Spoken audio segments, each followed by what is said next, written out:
Setelah kesepakatan kelas dibuat, saya merasa aman dan nyaman karena tidak ada teman yang bisa saling ejek-mengejek lagi. Pendapat saya, kelas menjadi semakin tenang karena kita hanya boleh berbicara saat tugas sudah selesai.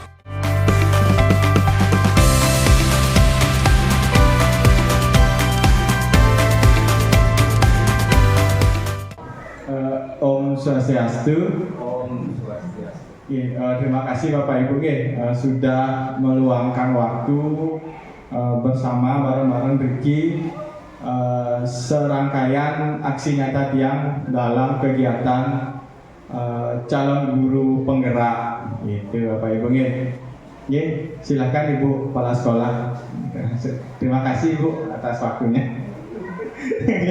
Ampunan serius-serius Bapak Ibu, orang tiang di sini hanya berbagi dan menjadi sebagai wadah diskusi tentang apa yang saya dapat di CGP.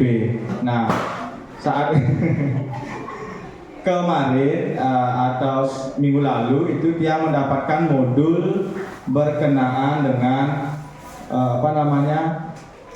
budaya positif.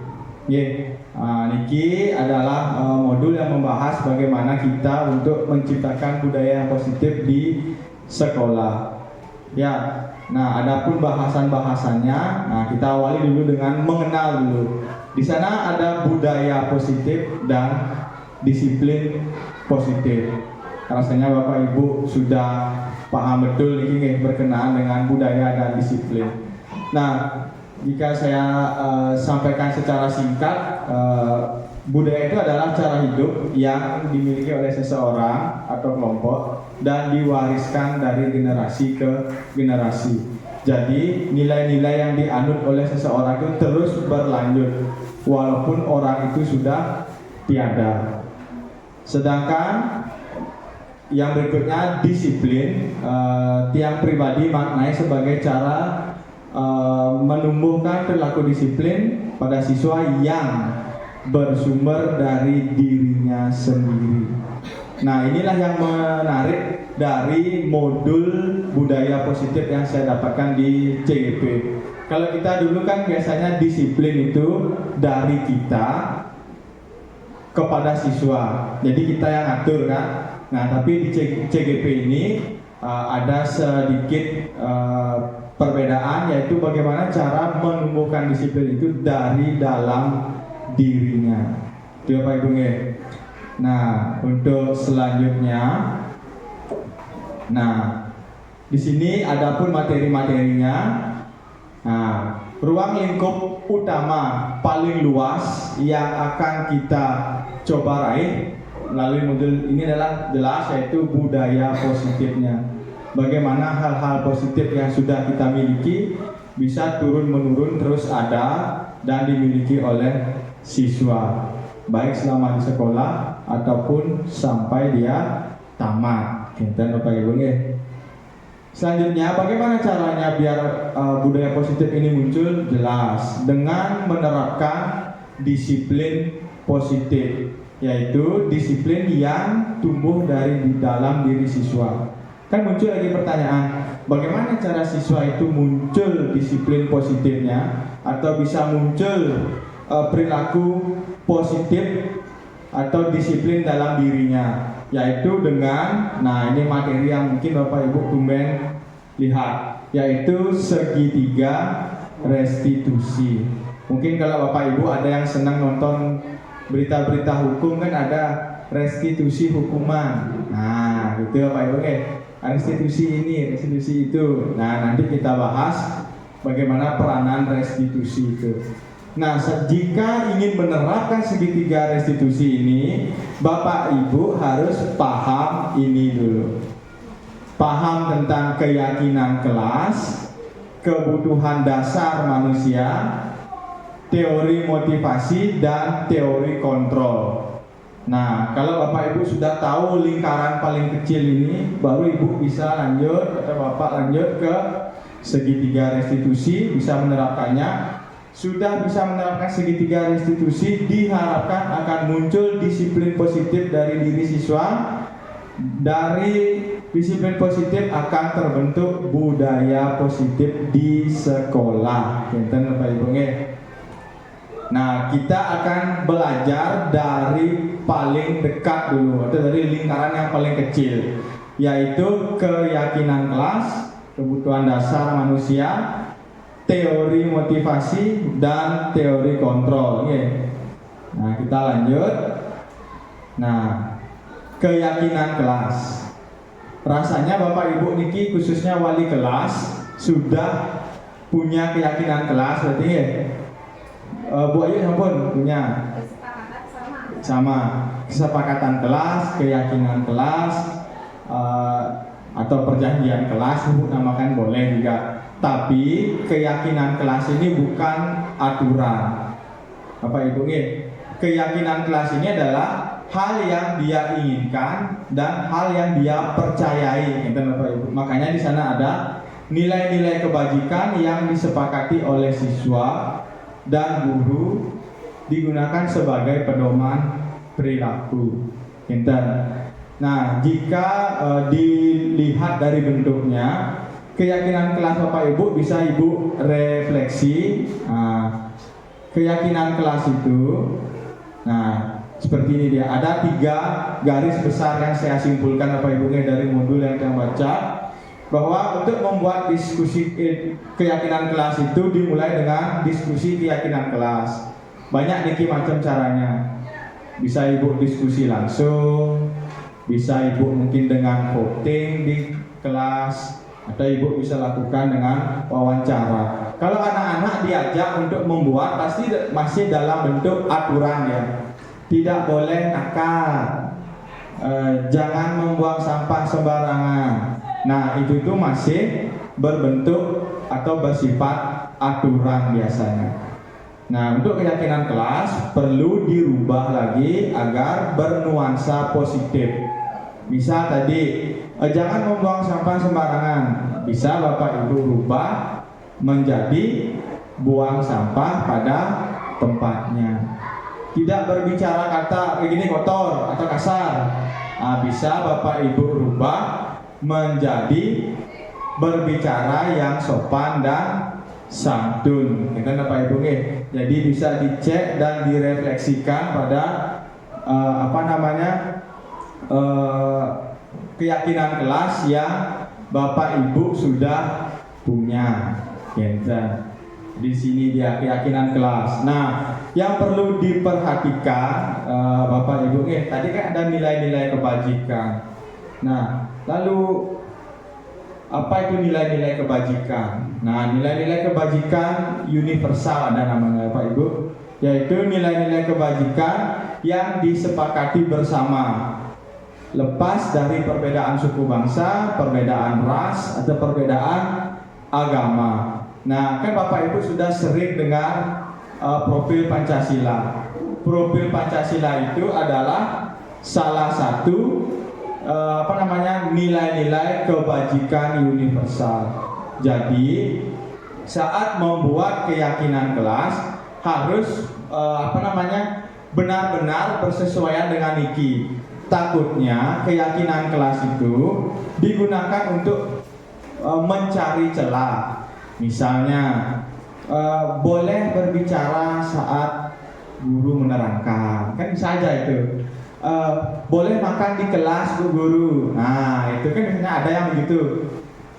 Misalnya boleh keluar kalau bosan. Nah, itu bisa dihindari atau bisa ditanggulangi karena tidak sesuai dengan nilai-nilai kebajikan. Jadi keyakinan kelas juga tetap harus berpegang pada nilai-nilai kebajikan. Jadi tidak semena-mena kemauan murid. Itu ya Pak Ibu.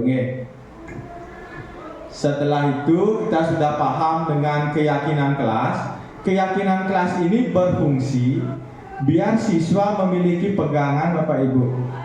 Dia itu punya pegangan nilai-nilai seperti ini yang harus saya percayai. Jadi saat ibu menuntut kedisiplinan itu muncul dari dalam dirinya dan dia sudah punya, yaitu keyakinan kelasnya. Kalau dia tidak punya keyakinan kelas, dia tidak akan punya dasar untuk merefleksi kesalahannya, dia tidak punya pegangan untuk mengukur apakah perbuatannya salah atau tidak. Jadi itu sebenarnya fungsi keyakinan kelas, Bapak Ibu nggih. Nah, setelah punya keyakinan kelas, nah di sini Bapak Ibu akan ini dokumentasi pembuatan keyakinan kelas di kelas tiangin. Nah, niki tiang ajak berdiskusi langsung kelas seperti apa yang mereka inginkan. Nah, di sini ada diskusinya, nanti kita saring satu-satu sehingga menghasilkan 6 keyakinan kelas. Tidak usah banyak-banyak Bapak Ibu, nanti bebelan nanti. Nah, sekarang pertanyaannya, untuk guru wali, selain guru wali, misalnya guru mapel, perlu buat keyakinan kelas di Nangga. Nah, perlu atau enggak kira-kira? Kalau buat ini gimana? Perlu. Ya, jadi sebenarnya keyakinan kelas ini bisa berbeda-beda di setiap guru. Misalnya Pak Gede Rajendra datang mengajar agama, dia punya perjanjian kelasnya sendiri bersama kelas 6, kelas 5, kelas 4, maupun kelas 3. Misalnya tidak boleh menghargai agama yang lain, itu misalnya saat berkegiatan, misalnya saat mereka sembahyang jangan diganggu, itu, atau menggunakan bahasa yang sopan dan santun, bisa tergantung guru-guru mapel menyiasatinya. Misalnya Miss Anggit membuat kesepakatan atau keyakinan bersama siswa, mau tidak selama pelajaran bahasa Inggris kita mencoba untuk menggunakan bahasa Inggris secara penuh. Nah, itu bisa, ya. Jadi tidak hanya untuk wali kelas. Oke, kita lanjut ya. Nah, kita lanjut pada materi berikutnya. Nah, ini yang paling menarik, kebutuhan dasar manusia. Nah, ini perlu Bapak Ibu tahu karena apa? Setiap manusia biasanya melakukan sesuatu atau perbuatan itu adalah untuk memenuhi kebutuhannya. Sadar tidak sadar, apapun yang akan dia lakukan itu sebenarnya adalah upaya untuk memenuhi kebutuhannya, yaitu kebutuhan dasar. Apa saja kebutuhan dasar manusia? Nah, di sini ada bertahan hidup, ya betul Ibu. Ada bertahan hidup, penguasaan, kasih sayang dan rasa diterima, kesenangan dan kebebasan. Bertahan hidup itu berkenaan dengan tadi makan, berkenaan dengan fisik, minum, kesehatan, ya Bapak Ibu. Setelah itu ada penguasaan. Penguasaan itu adalah kebutuhan tentang bagaimana dia mendapatkan kesempatan untuk mengatur orang lain atau mendapatkan atau memiliki kekuasaan terhadap dirinya ataupun orang lain, khususnya orang lain. Makanya ada cenderung anak-anak yang suka nyuruh. Mungkin saja dia di rumah dikuasai oleh kakak-kakaknya, ibunya, atau siapanya, dia disuruh-suruh, dia nggak punya kuasa atas dirinya ataupun orang lain. Jadi temannya disuruh-suruh, bisa aja. Berikutnya kebebasan. Nah, biasanya ini berkenaan, misalnya kita ambil contoh di sekolah, dia pengen belajarnya sambil menonton, ternyata tidak menonton kegiatannya. Dia tunggu-tunggu kok nggak ada nonton-nontonnya. Nah, di sana dia tuh mulai merasa tidak bebas. Atau mungkin temannya yang pilih-pilih, dia merasa tidak bebas dalam berteman, bisa saja.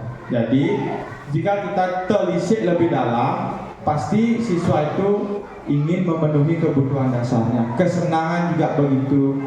Misalnya di kelas dia ingin juga merasa senang, makanya dia curi-curi kesempatan untuk mengobrol.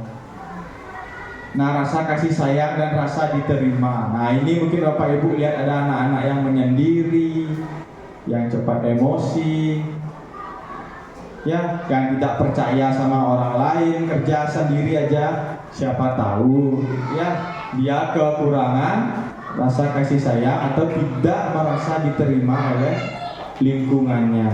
Jadi ini yang menjadi dasar kita nanti untuk menumbuhkan disiplin pada siswa. Kita harus tahu dulu kebutuhan mana yang tidak ada pada dirinya.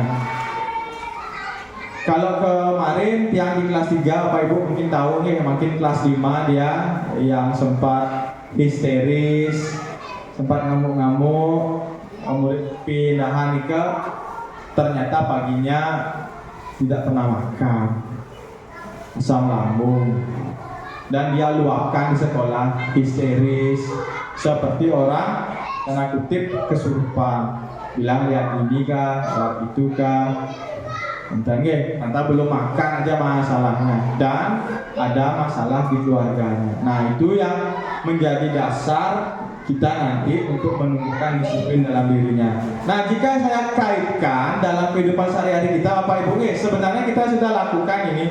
Makanya kita di sekolah ini mayoritas senang, saya rasa ya, senang sekolah, senang berkegiatan di sekolah. Kita selaku guru-guru itu, kalau Bapak Ibu lihat sebenarnya, nah, kebutuhan bertahan hidup Bapak Ibu di sekolah sudah terpenuhi. Ini kegiatan kita waktu makan-makan. Rasanya tidak ada di sekolah yang kelaparan ya. Ada yang kelaparan ini kan, ya, karena kebutuhan makan di sekolah terpenuhi. Kita kaitkan dengan kehidupan kita biar lebih menarik dan terasa, oh benar kebutuhan saya terpenuhi di sekolah, makanya saya rajin sekolah gitu. Kita lanjut ke bagian penguasaan. Nah, ini pasti dapat aja kesempatan untuk mewakili kepala sekolah, menjadi ketua panitia, kan begitu. Jadi ibu mendapatkan, oh saya punya kok kemampuan, saya dianggap mempunyai kemampuan untuk mengatur orang lain, saya diberikan kepercayaan, walaupun orang itu nggak bisa, padahal dalam dirinya itu dia pengen sebenarnya. Itu Bapak Ibu, dan kita rasa kita dapat kesempatan itu di sekolah. Ya, lanjut. Nah, kasih sayang dan rasa diterima. Nah, di sana kita sering foto bareng, dikit-dikit foto, ada spot dikit foto, kan begitu. Dan semuanya diajakin. Ada yang pernah ditolak kalau diajak foto bareng? Pak Adek pernah menolak teman di sekolah kalau ngajak foto bareng? Oh, tidak ada ya, tidak ada. Rasanya tidak ada, di sana semua ikut foto ya, walaupun ke crop sedikit. Oh ya, mengurangi kata-kata negatif, jangan dan tidak ya, kurangi. Dihindari aja. Ya, jadi rasanya tidak ada. Nah, yang berikutnya kebebasan. Nah, ini setelah nonton film kemarin kegiatan, Pak kepala sekolah, saya pengen makan, saya nggak mau langsung ke sekolah. Boleh? Boleh? Nah, makanya ibu bahagia kan, makan-makan jadinya, menunya bebas. Iya. Ya, jadi kebebasan itu kita dapatkan di sekolah. Selanjutnya, nah ini lagi kesenangan. Nah, saya tahu kesenangan Bapak Ibu itu cuma satu, yaitu makan, Pak. Makan, makanya kebanyakan foto makan-makannya ya. Jadi, nah inilah yang terjadi pada dalam diri kita, sehingga kita bersedia untuk aktif di sekolah, gitu Bapak Ibu. Saya lihat Bapak Ibu ini artinya disuruh ini iya, disuruh ini siap, dan mau belajar. Jika ditelaah pada diri sendiri, dipakai refleksi, karena di sekolah kita sudah terpenuhi semua kebutuhannya. Pertanyaannya, apakah siswa juga terpenuhi? Kan begitu. Nah, itulah yang menjadi PR kita. Makanya penting ini. Misalnya lemes sampai sekolah. Kenapa lemes? Belum makan, Pak. Nah, sudah. Berarti solusinya, ya mungkin belikan makan dulu atau sampaikan pada orang tua. Itu maksudnya. Jadi kita bisa memecahkan masalahnya berdasarkan pada sumber atau yang mendasari dia berbuat seperti itu. Mungkin di kelas 1 banyak yang caper Bu, di sana cari-cari perhatian. Kita tanya, apakah di rumahnya dia punya adik kah? Apakah orang tuanya di rumah kah? Atau pernah bermain dengan orang tua atau punya tetangga? Jadi begitu. Oke. Ini kebutuhan dasar manusia sudah. Nah, kita lanjut kepada teori kedua. Nah, masih jadi lingkaran kecil ini, yaitu teori motivasi. Yaitu kalau motivasi sendiri kan daya gerak atau daya yang mendorong Bapak Ibu melakukan sesuatu. Selain kebutuhan dasar tadi, ada beberapa hal yang dianggap bisa mendorong Bapak Ibu melakukan sesuatu. Ini teorinya bukan saya buat ya. Nah, ini dibuat oleh Diane Gosen. Ya, di sana. Bapak Ibu atau anak-anak akan melakukan sesuatu untuk kan gitu, menghindari ketidaknyamanan. Contoh, cepat, udah jam absen ini, absen. Tujuannya biar tidak kena hukuman pemotongan gaji, kan gitu. Nah, gitu nih. Ayo cepat absen.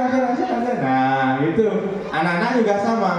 Mungkin saja ada yang termotivasi untuk ke sekolah bukan karena sadar dia sekolah, tapi takut dihukum. Bagus atau tidak nih ke? Nah, masalah bagus atau tidak sebenarnya itu lebih baik sampai yang di ujung akhir sebenarnya, motivasi yang terakhir nanti kita bahas. Tapi tidak serta-merta langsung bisa ke hijau, pelan-pelan dia. Kita akan bimbing pelan-pelan. Makanya perlu ada keyakinan kelas. Tadi itu dia yakin keyakinan kelasnya, paling tidak di awal-awal dia ingin menghindari sanksi dari keyakinan kelasnya. Itu awal pemantiknya. Habis itu turun berlanjut, ada yang termotivasi karena dapat sesuatu. Nah, kan ada tuh, khususnya murid. Kalau guru-guru sih dan rasanya karena sudah punya kesadaran orang dewasa. Biasanya murid biasanya. Sekarang kita kuis, yang menang dapat susu Indomie gitu ya, baru dia semangat, woi gitu. Atau yang bisa jawab dapat permen, baru dia semangat. Nah, itu masih pada tahap kedua. Jadi kalau tidak dapat penghargaannya tidak termotivasi dia. Kalau istilahnya kita orang dewasa kalau nggak ada uang rokok nggak jalan, kan begitu? Kasih uang rokok baru jalan. Atau uang pelicin, apalagi istilahnya itu lagi banyak tuh istilah-istilahnya ya, baru bergerak. Nah, itu berarti dia motivasinya mendapatkan penghargaan atau imbalan. Nah, untuk motivasi yang terakhir yaitu menjadi orang yang mereka inginkan atau menjadi orang yang kita inginkan dan menghargai diri sendiri. Biasanya ini itu tidak bergantung pada imbalan, tidak bergantung pada aturan, tapi kesadaran akan fungsinya atau perannya di suatu organisasi. Enten Bapak Ibu nggih. Nah, ini yang perlu digarisbawahi, yang warna kuning yaitu penghargaan. Nah, pada modul di CGP juga menjelaskan bahwa adanya dampak negatif dari penghargaan Bapak Ibu. Penghargaan itu jika dilakukan secara jangka panjang itu malahan akan membuat anak-anak menjadi seseorang yang haus akan penghargaan. Kalau dia nggak dapat sesuatu, nggak mau kerja. Setelah itu kalau dapat imbalan malahan kualitas kerjanya itu menurun karena dia tidak mau berkembang. Ya yang penting semana dapat imbalannya ya segitu dia. Kalau imbalannya sedikit ya sedikit dia buatnya atau tidak maksimal. Makanya itu hanya efektif pada jangka pendek. Ibu bapak pakai sesekali untuk memeriahkan atau kesannya seperti ice breaking. Jadi untuk memecah suasananya.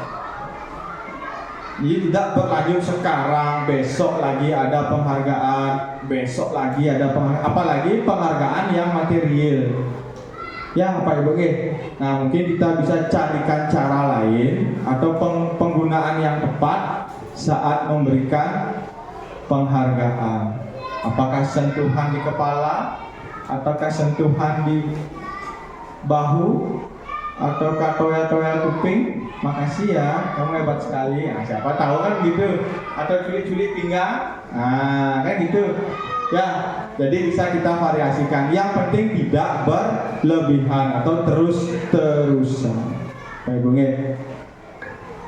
Nah, kita lanjut berikutnya teori kontrol. Nah, kontrol jangan dihilangkan R-nya karena saya lihat Bapak Ibu ini sudah mulai capek. Itu teori apa itu? Hah? Oh, ada R-nya gitu ya. Ya Pak ada ya. Bapak ada langsung boleh. Teori kontrol. Masih kecil kan? Ya, teori kontrol ini disampaikan oleh dokter. Ini salah ya nih. Dokter William Glasser. Dia menyimpulkan bahwa kalau kita orang dewasa berpikir masalah kontrol itu kan masalah ngatur ya Pak Ibu. Tolong kontrol kelas 1 ya. Kita ngatur. Kamu sini. Sini. Nah, gitu misalnya. Jangan gitu. Nah, gitu ya. Misalnya sini baris. Jangan ribut. Nah, gitu. Itu makna kata kontrol yang terbersit di kepala jika kita melihat pengalaman kita pribadi sehari-hari. Nah, disinilah Dr. William Glasser itu menyampaikan bahwa terdapat 4 kesalahan atau miskonsepsi kita memahami kata kontrol. Nah, kita itu berpandangan bahwa pertama, ilusi bahwa kita itu bisa kontrol murid. Sebenarnya itu hanya ilusi. Kenapa? Murid itu bisa dikontrol karena dia bersedia untuk dikontrol. Makanya ada murid yang tidak bisa diatur gitu. Kenapa ini susah sekali dibilangin? Artinya dia tidak mengizinkan dirinya dikontrol oleh kita, gitu artinya. Gitu. Kadang-kadang kita kan berpikir, saya sudah atur kelasnya sebaik mungkin kok masih ada aja yang nggak bisa dibilangin. Nah, karena di sini karena kita berfantasi atau berilusi bahwa kita selaku guru bisa mengontrol murid, padahal tidak. Yang mau dikontrol itu adalah orang-orang atau siswa-siswa yang bersedia dirinya dikontrol oleh guru. Pintar. Ilusi yang kedua bahwa semua penguatan positif itu efektif dan bermanfaat. Pertanyaannya, penguatan positif itu apa? Penguatan positif Nika adalah memberikan penguatan atau dukungan pada sesuatu yang sudah positif. Misalnya rayu-rayuan, bujukan, misalnya apalagi dukungan. Kita beranggapan bahwa jika kita bujuk dia, kita rayu atau kita dukung dia terus-menerus, bahwa dia akan menjadi orang yang lebih baik. Kan gitu kadang-kadang kita berpikirnya, jangan dikasarin, halus-halusin dia. Halus-halusin dia. Oh, udah bagus itu, sudah baik itu. Tapi begini, harus begini. Nah, di sana kita berpikir bahwa dia akan mau berubah menjadi orang yang lebih baik atau bermanfaat, tapi kenyataannya belum tentu. Hal ini malah bisa membuat siswa itu atau peserta didik itu ketergantungan dengan kita. Dikit-dikit datang, Bu guru, sepatu saya kenapa warna hitam? Nah, begitu misalnya. Bu guru, teman saya kenapa duduk di kelas? Padahal kan hal-hal yang remeh-remeh. Jadi dia ketergantungan pada diri kita. Nah, terus kita rayu, jangan ya. Oh ya, anak apa-apa, bagus kayak itu. Nah, bujuk rayu, dukungan-dukungan itu kita anggap memberikan dampak positif dan bermanfaat, padahal belum tentu. Itu Bapak Ibu. Ini kan cara-cara kita mengontrol dulu ini. Kita beranggapan bahwa kritik dan membuat orang lain itu bersalah dapat menguatkan karakternya. Misalnya, kamu kenapa terlambat? Nggak kasihan sama ini Bapak guru yang sudah pagi-pagi datang. Nah, gitu misalnya. Atau ini baru kemarin malahan saya yang menyerahkan waktu bilang seperti ini. Kamu tidak kasihan pada orang tuamu harus kebut-kebutan jemput kamu, padahal sudah sore baru kamu telepon.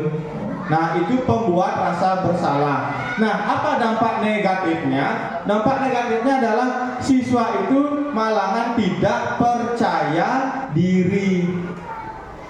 Ya, tidak punya percaya diri. Takut salah, takut merugikan orang lain. Kita kan sering juga pakai ini, terutama jujur aja saya sering pakai ini. Padahal inginnya biar dia merasa bahwa perbuatan saya itu berdampak pada orang lain, sehingga saya bisa berubah. Tapi ternyata menurut hasil penelitian dan kajian teori dari Dr. William, itu hanya ilusi.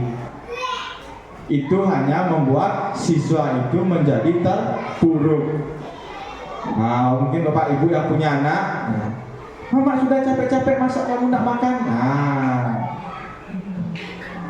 siapa suruh masak itu bisa.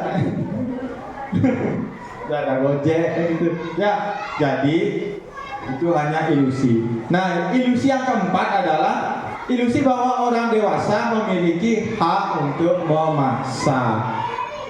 Karena kita lebih tua, kita bisa ngatur dia.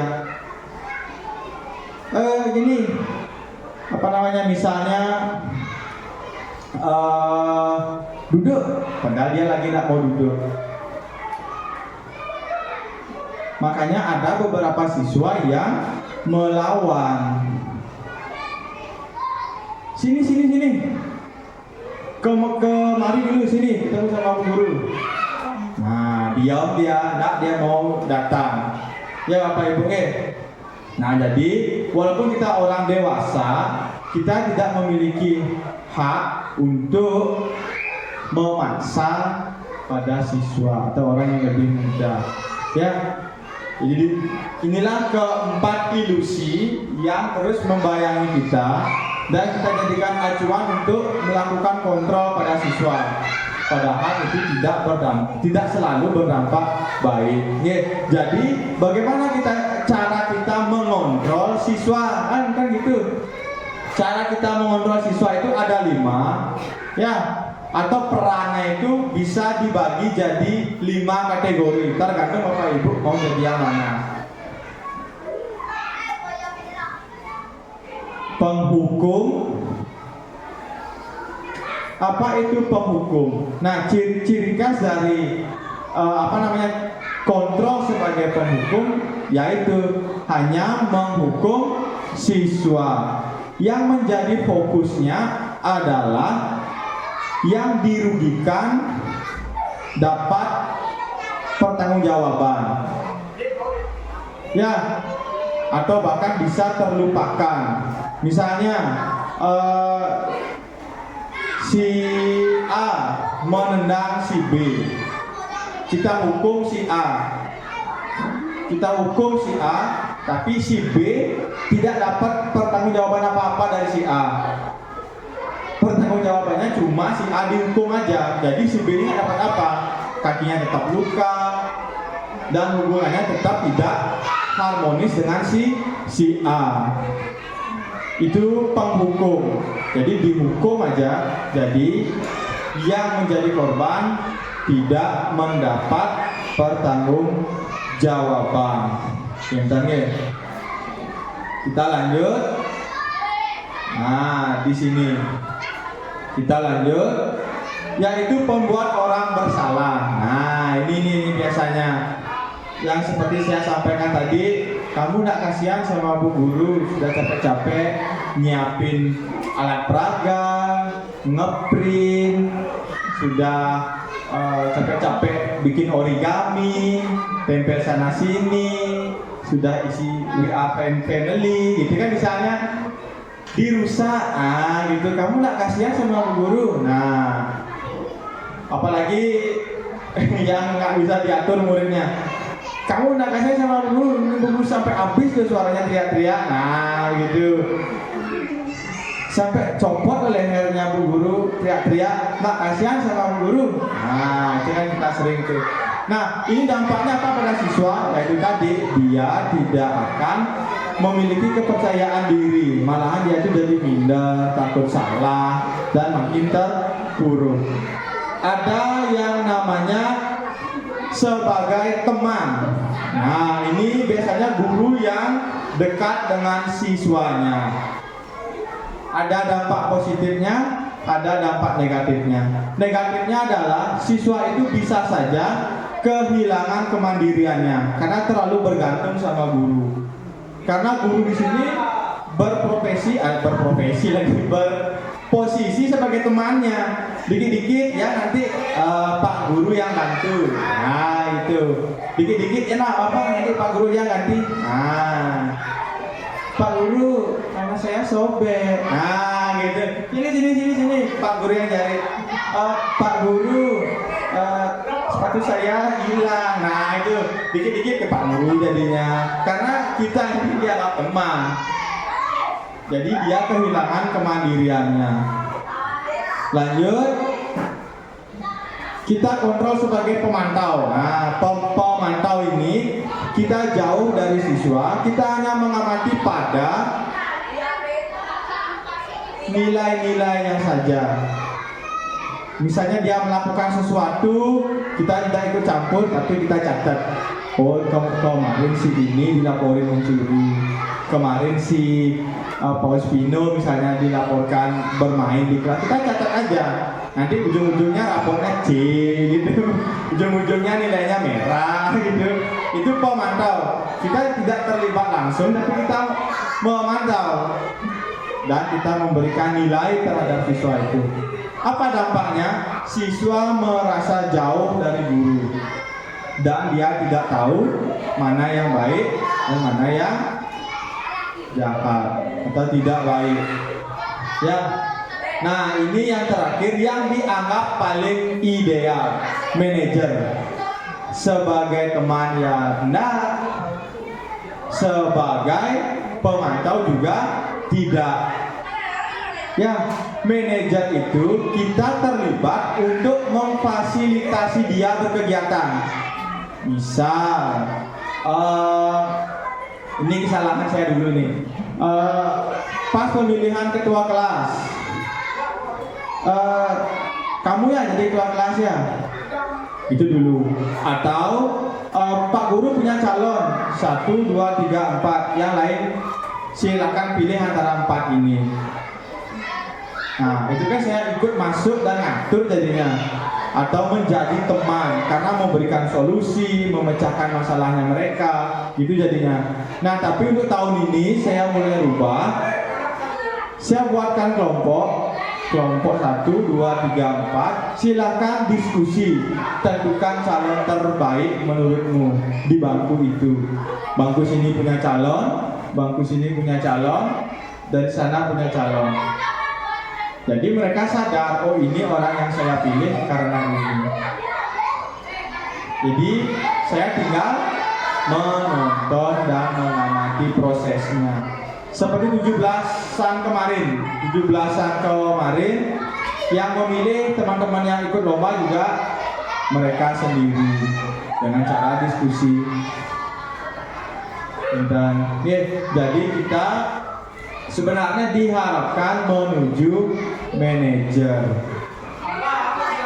Tujuannya apa? Pertama, biar tidak terlalu bergantung pada kita selaku guru, dan juga dia tidak merasa terlalu jauh dengan guru.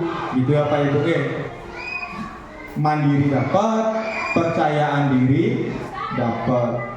Kalau kita terlibat terlalu jauh, nanti kebutuhan dasarnya nggak terpenuhi lagi, tidak bebas, tidak senang, dan mungkin saja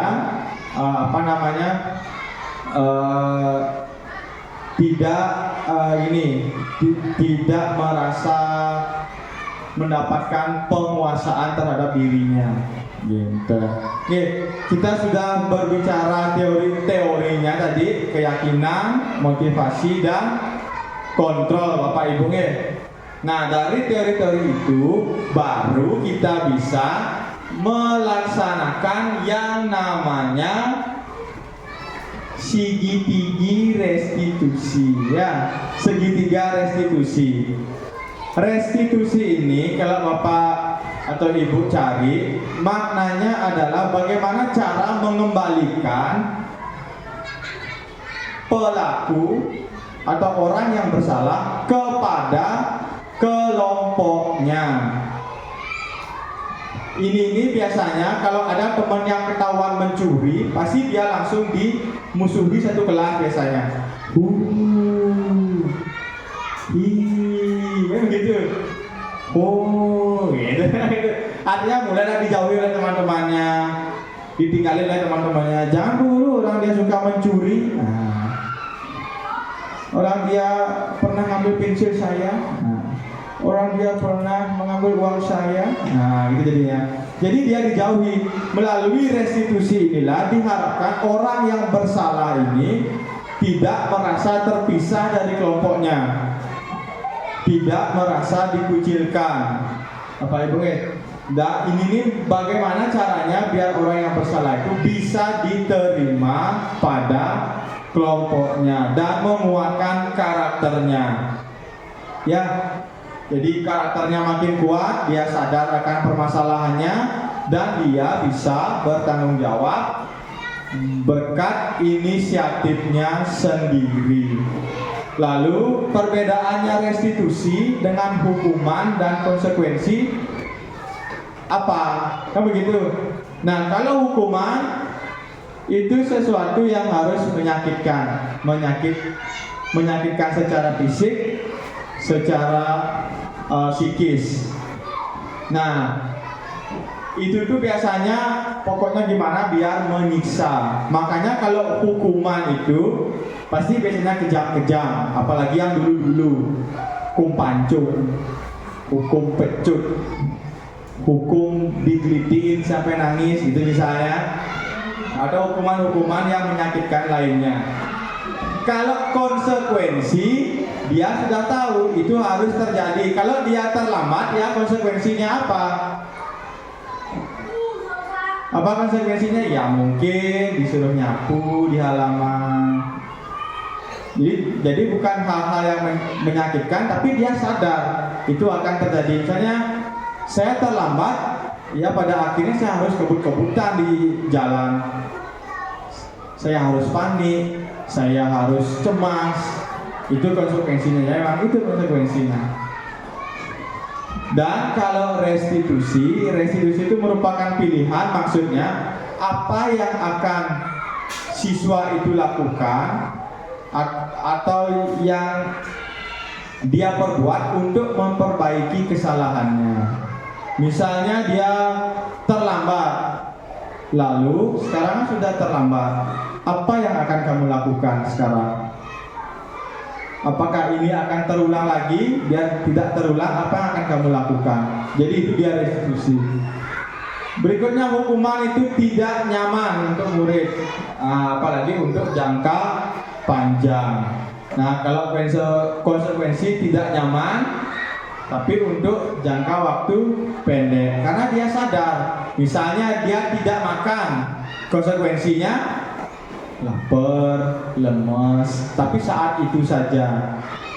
Enten nggih, untuk restitusi, nah itu bisa menguatkan dalam waktu panjang. Nah, jadi untuk selanjutnya harapannya tidak mengulangi lagi. Nah, kalau hukuman korban dapat keadilan, senang dia lihat temannya tersiksa. Bu guru, saya didorong sampai jatuh.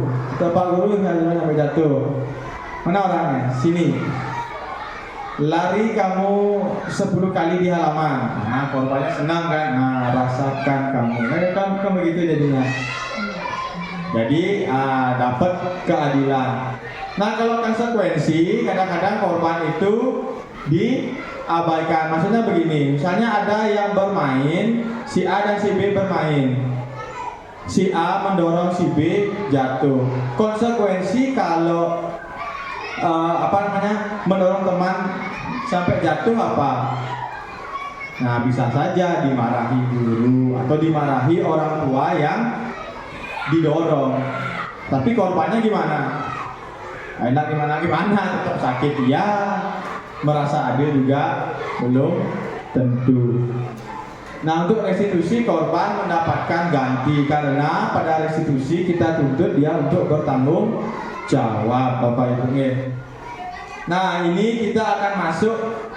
Ini sudah di penghujung sebenarnya. Segitiga restitusi, Bapak Ibu. Di sana ada 3 kegiatan. Belum saya next ya. Segitiga restitusi. Saya next. Ini dia. Yaitu ada kegiatan menstabilisasi identitas. Nah, maksud dari menstabilisasi identitas itu adalah begini. Misalnya ada anak yang berbuat kesalahan. Misalnya terlambat. Nah, ini yang paling sulit nih biasanya. Kita itu tidak menyalahkan dia, tapi menenangkan jiwanya. Ini yang paling sulit nih. Misalnya dia terlambat, pas datang, kenapa kamu terlambat? Nah, biasanya kita kan seperti itu biasanya. Kenapa kamu terlambat? Gitu biasanya kan. Nah, kalau dalam segitiga restitusi itu kita stabilkan dulu dia, biar dia tenang dulu. Ya sudah, jangan takut, tenang dulu. Kalau masalah terlambat, bukan hanya kamu saja yang pernah. Sebelum-sebelumnya juga ada. Jadi kamu jangan takut. Nah, itu ya Bu. Kita stabilkan dulu identitasnya, kita stabilkan dulu dirinya, biar dia tidak takut dulu. Baru kita validasi tindakannya. Validasi tindakan itu dengan cara bertanya lagi. Segitiga restitusi ini kebanyakan bertanya, Bapak Ibu nih. Bagaimana Bapak Ibu bisa mengarahkan siswa melalui pertanyaan-pertanyaan. Misalnya validasi tindakan yang salah, kita harus bisa menggali siswa ini agar dia itu sadar bahwa dia itu salah. Misalnya misalnya begini, hari ini jam berapa sekolahnya? Jam berapa kamu sampai? Terlambat tidak namanya, baik tidak terlambat itu sesuai tidak atau benar tidak kalau siswa itu terlambat. Misalnya dia ngeyel lagi Ibu gali, kenapa kamu terlambat? Bapak saya tidak bisa bangun gini. Nah, itu Ibu tanya lagi, apakah kamu sudah membangunkan orang tuamu? Nah, sampai dia benar-benar ya Bu Guru, Pak Guru, saya salah. Berarti dia sudah valid dan mau merasa bersalah. Baru kita tanyakan keyakinannya. Sesuai nggak dengan keyakinan kelasmu? Nah, di sini diungkit ya keyakinan kelasnya. Oh, enggak sesuai Pak Guru. Yang mana? Yang ini. Nah, sekarang bagaimana kamu akan bertanggung jawab? Atau apa yang akan kamu lakukan agar tidak terlambat? Itu Bapak Ibu. Nah, jadi sekian materinya. Nah, biar lebih nancap atau meresap, sebenarnya saya sudah sediakan kasus. Nah, kita akan bermain peran. Berarti ada yang menjadi guru, ada yang menjadi siswa. Jadi di sini ada sebenarnya kita berberapa nih? 2, 4, 6, bertujuh. Bertujuh berarti ada satu orang yang tidak dapat. Begini. Jadi di sini ada 2 kertas, ada yang sebagai guru dan ada yang sebagai murid. Nanti yang sebagai guru silakan dibaca teksnya, yang murid juga. Nanti Bapak Ibu yang guru dan murid itu akan maju ke depan dan mencoba menerapkan segitiga restitusi. Seperti itu Bapak Ibu. Paham Bapak Ibu? Paham. Misalnya Niki, Bu Sun dengan Anggi. Bu Sundari itu gurunya, Anggi itu muridnya. Nah, di sana ada kasusnya. Niki Pak Komang gurunya, nanti Pak Kadek Rajendra murid, di belakang Bu Ade bersama Bu Ayu. Nah, siapa yang jadi guru jadi murid? Silakan dibaca dulu Bapak Ibu. Yang penting kan kita bisa menerapkan ini. Menerapkan segitiga restitusi. Yang pertama menstabilkan. Siswa itu harus ditenangkan dulu, distabilkan identitasnya, jangan sampai lupa bahwa dia itu murid, bahwa dia itu seorang manusia. Jangan langsung mengejasnya. Tenang dulu, tenang. Ya, kesalahan seperti ini banyak terjadi dan kamu bukan yang pertama kali. Gitu. Nanti untuk yang ke depan akan kita cek, kita diskusi bareng-bareng. Cocok nggak dengan segitiga restitusi ini? Apa tahu-tahunya jadi penghukum?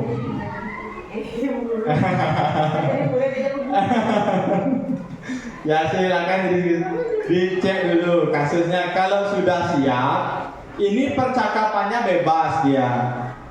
Makanya di sini perlu keahlian gurunya untuk mengorek informasi dan bagaimana biar siswanya mau untuk berinisiatif memecahkan masalahnya sendiri. Jangan Bapak Ibu yang memberikan masalah,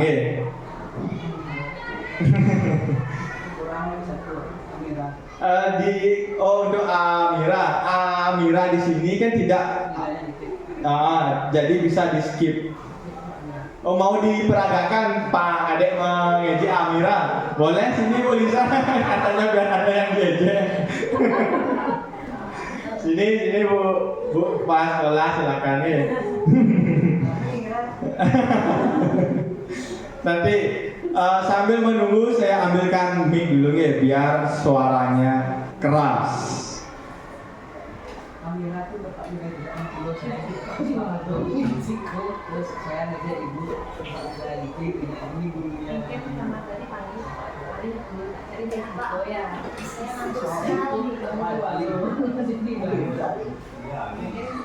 Ali, Amira Miranya Bu ini.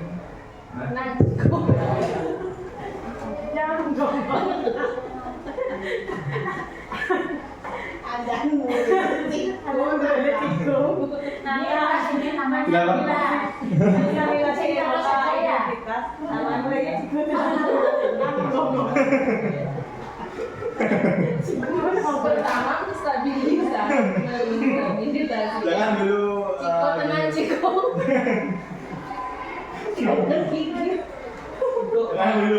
Memperdalam boleh ambil boleh. Untuk Bapak Ibu kalau ingin sambil mengonsumsi kudapan boleh Bapak Ibu silakan. Jangan dekat-dekat, kita diseminasi nih, kita berbagi Bapak Ibu Kita berbagi, ini acara puncak nih. Setelah Ibu tahu teori-teorinya bahwa ini yang harus saya perhatikan. Siapa tahu dia datang-datang di sekolah lapar loh. Nah, kayak bu kepala sekolah kita kan datang sambil membawa tentengan kan gitu. Siapa tahu juga murid kita begitu datang-datang nggak mau belajar. Nah, jadi kita harus mau diganti namanya Bu, jangan Ciko karena ingat sama peliharaan di rumah. Boleh diganti. Ciki namanya boleh. Atau Ciku Munya boleh.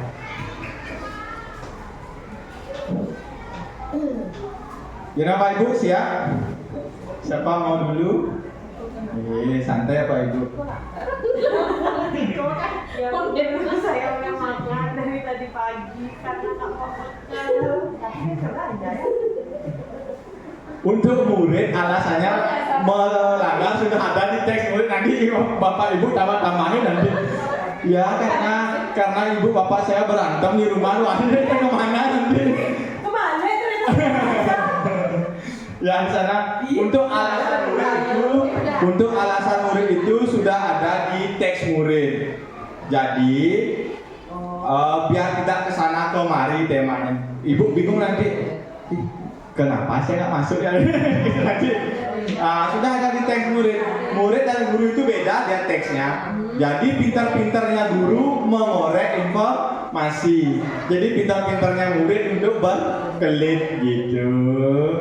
Makanya nggak ada teks percakapannya. Di sini tuh keterampilan Bapak Ibu untuk mengorek informasi, cara menstabilkan siswanya bagaimana, cara memvalidasi tindakan salahnya gimana, dan bagaimana cara Ibu Bapak meyakinkan dia tentang keyakinannya dan mau mengarahkan dia untuk berubah. Segitiga restitusi niki kuncinya adalah inisiatif untuk berubah itu datang dari dirinya. Jangan kita yang ngasih solusi, itu kuncinya. Kita yang arahin dia dengan pertanyaan-pertanyaan. Mau kan begitu. Jangan membawa sifat pribadi ya. Ya, soalnya kalau Bu Ayu kan ke kantin itu pasti karena lapar gitu. Jangan membawa sifat pribadi. Disesuaikan dengan teks ya. Kenapa ke kantin lapar? Bukan teksnya bilang bosen gitu. Lapar gitu. Ngantuk katanya. Ya, enggak apa-apa Bu. Sekarang berkegiatan puncak ini langsung nih, berkegiatan puncak. Kita bahas apakah kita merefleksi diri teman-teman. Ya. Memperdalam.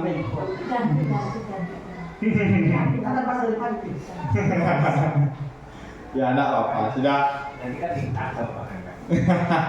Nah, ya enggak apa-apa.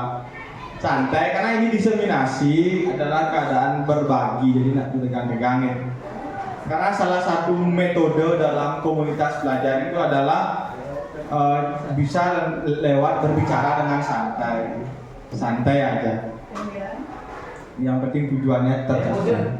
Ayo siapa yang mau? Tidak apa, saya sampai sore siap. Gimana? Ayo siapa yang siap?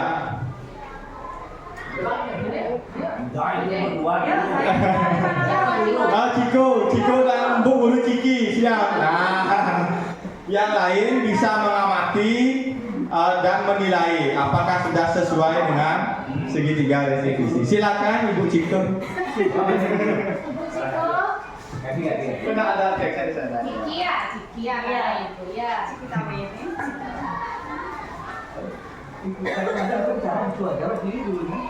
Saya cari Ciki dulu ya.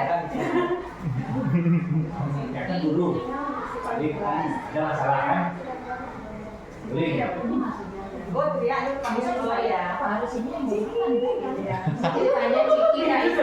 ceritanya Ciki nggak piket. Saya cari Ciki dulu, gimana Ciki? yang keras sedikit Bu. Kenapa dengan Ciki. Ya Bu Guru. Loh, Ciki kok di warung, kok di kantin? Sini dulu Ciki, sini Ciki. Iya Bu Guru, kenapa Bu Guru? Ciki, kamu tidak piket. Piket. Ciki, tidak ada anak yang sempurna, jadi tidak ada siswa yang tidak pernah berbuat kesalahan. Ciki tahu kesalahan Ciki? Tidak tahu Bu Guru. Kenapa Ciki di kantin? Padahal Ciki kan jadwalnya piket. Tadi kan saya sudah piket. Habis itu saya sendiri kerja banyak-banyak, saya dapat kerjaan. Kok nggak habis-habis kerjaannya sampai bosan saya Bu Guru. Jadi saya pergi ke kantin, makan di kantin, duduk-duduk di kantin. Oh, berarti kenapa Ciki tidak piket? Karena Ciki bosen piket di kelas sendirian. Iya, Tadi sudah piket, sudah. tapi tidak ada teman yang datang. Ada tapi sedikit. Nah, sekarang pertanyaan Bu Guru, kelasnya sudah bersih belum? Bersih tapi nggak bersih banget. Ya, Ciki tahu masih ingat keyakinan kelas kita? Masih? Apa itu keyakinan kelasnya? Keyakinan kelas kita ada bekerja, mengerjakan segala pekerjaan, atau mengikuti segala kegiatan yang ditugaskan.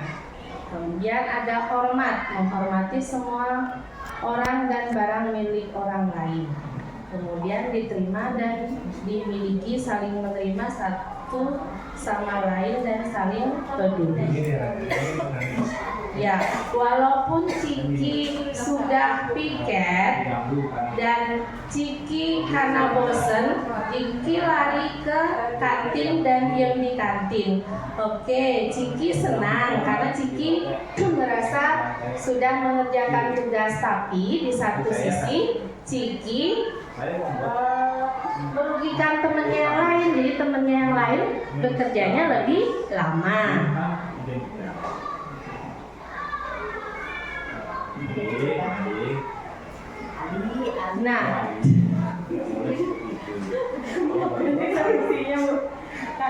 Nah, Bu Guru kembali ke keyakinan kelas. Keyakinan kelas Ciki kan Ciki udah tahu ada menghormat, bekerja dan diterima dan dimiliki. Nah, kalau Ciki belum selesai piket sudah di kantin, berarti Ciki melanggar kesepakatan keyakinan kelas tidak? Iya. Terus kalau melanggar atau melanggar keyakinan kelas itu apa yang Ciki lakukan? Apa keyakinan kelas? Ini keyakinan kelas. Punya berdiskusi sama Ciki. Ada. Iya, jadi Ciki harusnya tindakan Ciki itu harus mencerminkan keyakinan kelas. Nah, tindakan Ciki hari ini termasuk melanggar atau tidak mencerminkan keyakinan kelas dan kesepakatan kelas yang sudah kita buat di kelas. Salah satunya bekerja dan menghormati temannya. Apakah Ciki mengerti? Ya Bu Guru.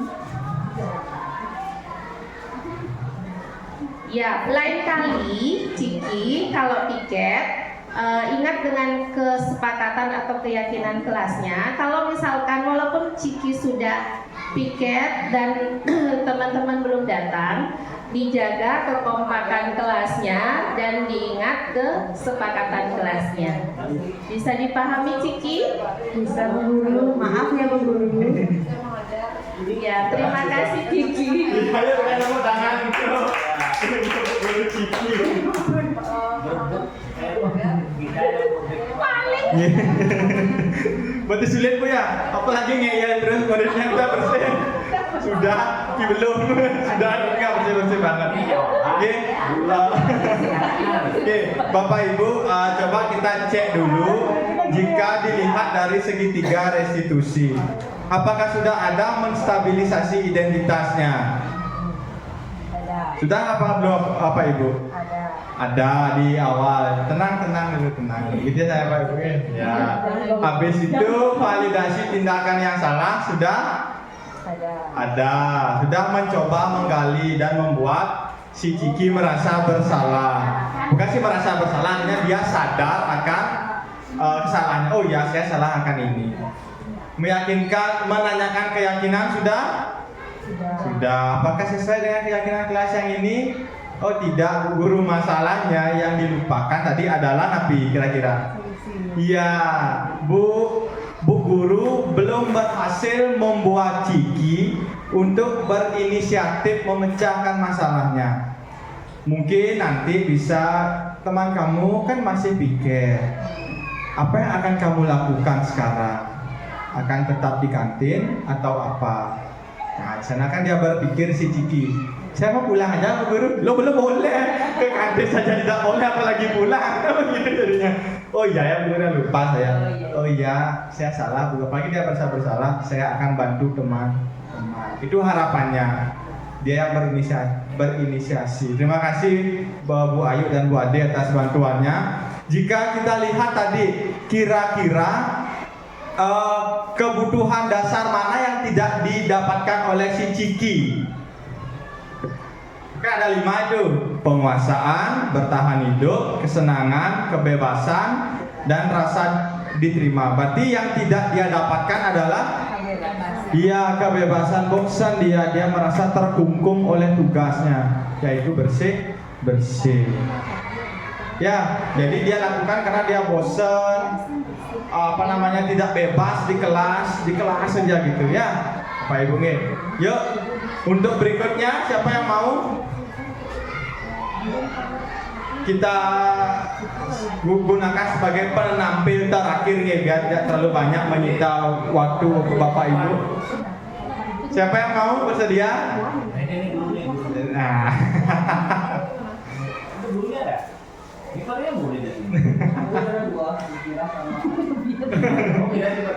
Mau diperagakan katanya, si Nyeji Amira mau diperagakan dulu katanya. Boleh kalau orang santai, orang yang santai orangnya. Ayo Amira, udah siap untuk DJ aja.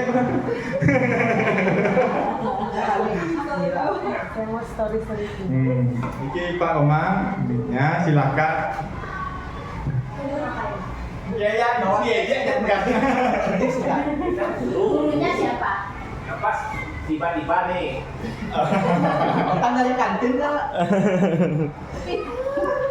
Apa materinya? Pendalaman peran. Datang dari kantin. Apa materinya? Pak D, dia tanya enggak Pak D?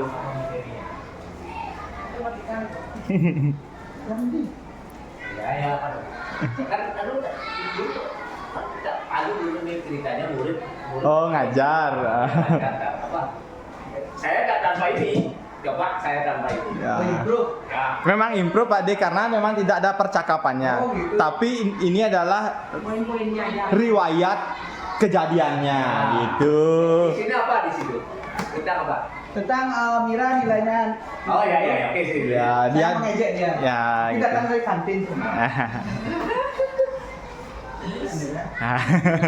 Kalau masalah makanan semangat Pak. Sana harus ketawa.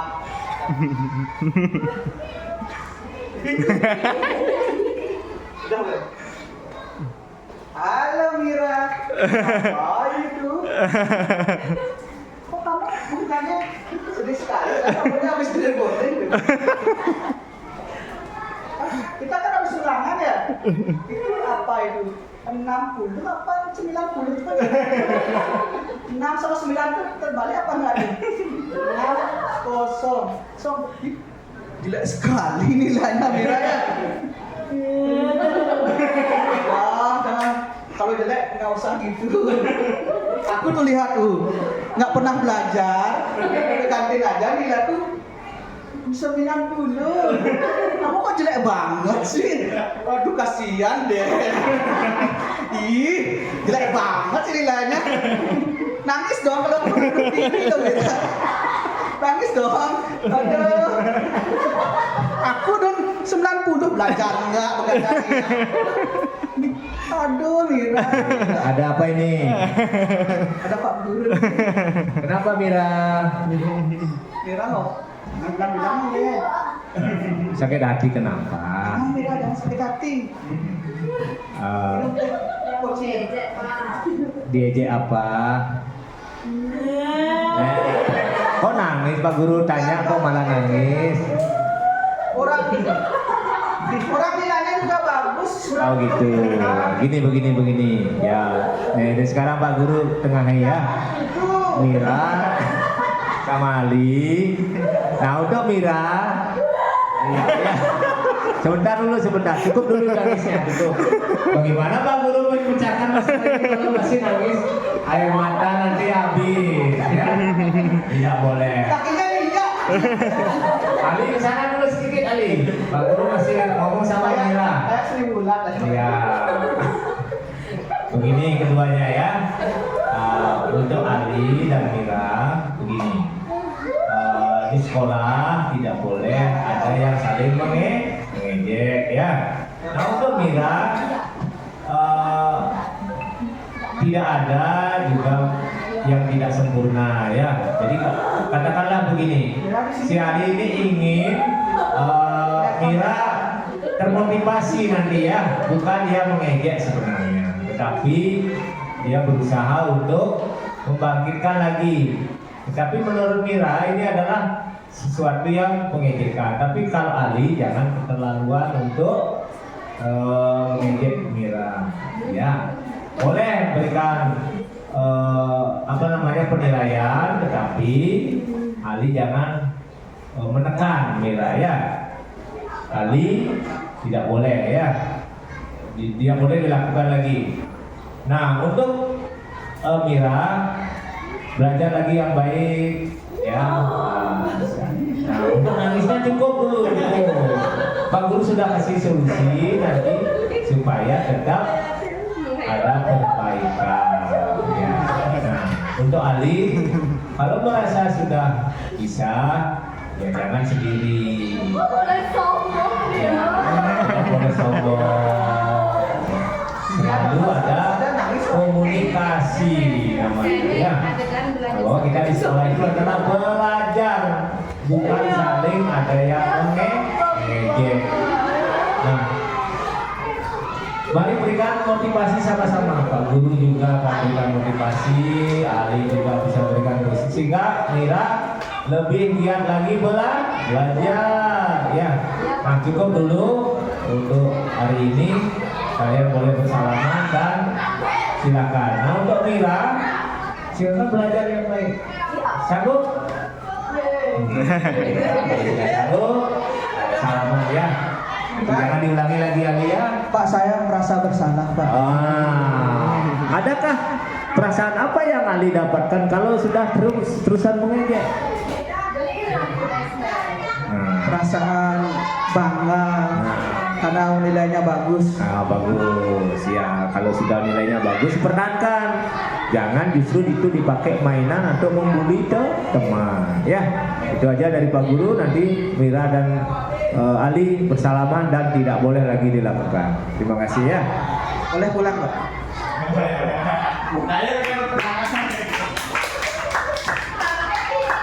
Mira nangis. Ya, terima kasih Pak Ngil dan Bapak Ibu. Nah tadi jika kita telaah lagi segitiga restitusinya, kira-kira yang belum muncul. Nah kita percepat sedikit. Yang belum muncul, yang mana kira-kira? Di sini. Di pertama dulu menstabilisasi identitas. Tadi Pak Komang sudah menstabilisasi identitasnya Amira. Orang yang menangis itu dan nilai kecil itu banyak, bukan Amira saja. Masalahnya Pak Komang lupa untuk menstabilkan si anak nakal satu ini gitu. Karena dia merasa kan takut ketemu gurunya. Harus distabilisasi. Kamu jangan takut. Tadi Amira sudah ceritakan dan Pak Guru paham. Jadi kamu tidak perlu takut lagi. Pak Guru hanya ingin menanyakan sesuatu. dan mungkin solusinya masih dari Pak Komang ya, karena terbawa suasana, karena yang lihat Pak Komang itu naruh kontrolnya sebagai teman.